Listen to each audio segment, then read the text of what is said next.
नमस्कार, हम लोग में आपका स्वागत है। देश में 14 महीने की शांति के बाद में पहला बड़ा आतंकवादी हमला हुआ है और ये उस समय हुआ है जब देश में अमन से रहने की थोड़ी आदत लोगों को पड़ रही थी। देश की सरकार पाकिस्तान से दोबारा बातचीत शुरू करने जा रही थी। देश का सबसे बड़ा स्टार मुस्लिम लोगों की छवि दुनिया भर में सुधारने की कोशिश कर रहा है अपनी फिल्म के जरिए। देश का सबसे बड़ा अखबार अमन की आशा मुहिम चला रहा है कि कैसे पाकिस्तान से हमारे रिश्ते और सुधरें, और देश की सबसे बड़ी पार्टी के बड़े नेता दिग्विजय सिंह साहब वो उत्तर प्रदेश में मुस्लिम जो युवा समाज है उसकी शिकायतों के बारे में बातचीत करने की एक मुहिम शुरू कर चुके हैं। इस सब पर क्या असर पड़ेगा पुणे में होने वाले बम धमाकों का, जिसमें कि कम से कम 9 लोगों की जान गई है और कई उसमें जो हैं वो घायल हुए हैं, और सरकार ने एक बार फिर कहा है कि आम लोगों को इसमें शांति बनाए रखनी चाहिए। लेकिन ये 4 चीज़ें जो हमने आपको अभी बताई, इसमें क्या असर पड़ सकता है सबका, इस पर बातचीत करने के लिए खास मेहमान हमारे साथ में मौजूद हैं यहाँ पर, जो कि पत्रकारिता से भी हैं, सियासत से भी हैं, इल्म से भी हैं, पढ़ाई लिखाई से और फिल्म से भी हैं। शुरुआत में सलमान खुर्शीद साहब आपसे करूंगा कि आपको क्या लगता है ये 4 चीज़ें जो चल रही थी और ये शायद लग रहा था कि देश में एक अमन जो है वो बन रहा है, लोग आगे बढ़ रहे थे, चीज़ों को ठीक करने की कोशिश की जा रही थी, इस पुणे के हमले से आपको लगता है इन सब चीज़ों पर क्या असर पड़ सकता है? इतनी दुखद बात हो तो धक्का तो लगता है, उम्मीदों को धक्का लगता है, प्रयासों को, कोशिशों को धक्का लगता है।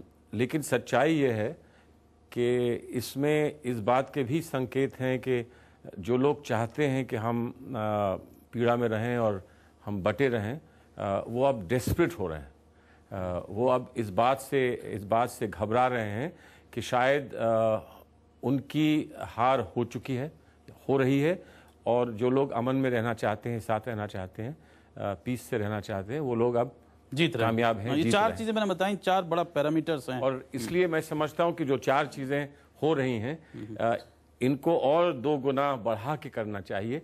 वही सच्चा जवाब होगा इन लोगों को जिन्होंने चाहा है कि इस पर एक रुकावट बने या ठेस एक चोट पहुंचाए। यानी कि जो रिजॉल्व जो है मुल्क का जो वो उसको हमको बढ़ाना पड़ेगा। और आई थिंक, और मेरे ख्याल से पहला रिएक्शन जो आया है कल लोगों का कि लेट्स बी स्ट्रॉन्गर, और ये रिजॉल्व को और मजबूत करके इनको मुंह तोड़ जवाब मिलना चाहिए। उन्होंने कहा कि उसको हमें डबल कर देना चाहिए, लेकिन आपकी जो पार्टी है वो अभी से ये कह रही है कि भाई पाकिस्तान से बात करने का वक्त नहीं आया है और अभी बात नहीं करनी चाहिए। अडवाणी जी ने खुद इसके ऊपर बयान दिया है।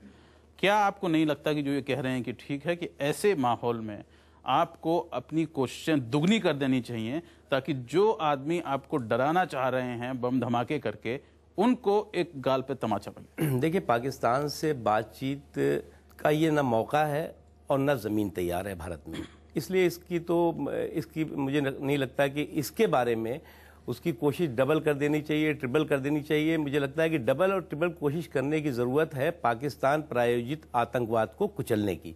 और अगर पाकिस्तान भारत की धरती पर आतंकवाद का खेल ऐसे ही जारी रखेगा और हम कहेंगे साहब आप जो है वो ऐसे ही करिए और हम आपको कहेंगे बहारो फूल बरसाओ मेरा महबूब आया है, तो ये संभव नहीं है।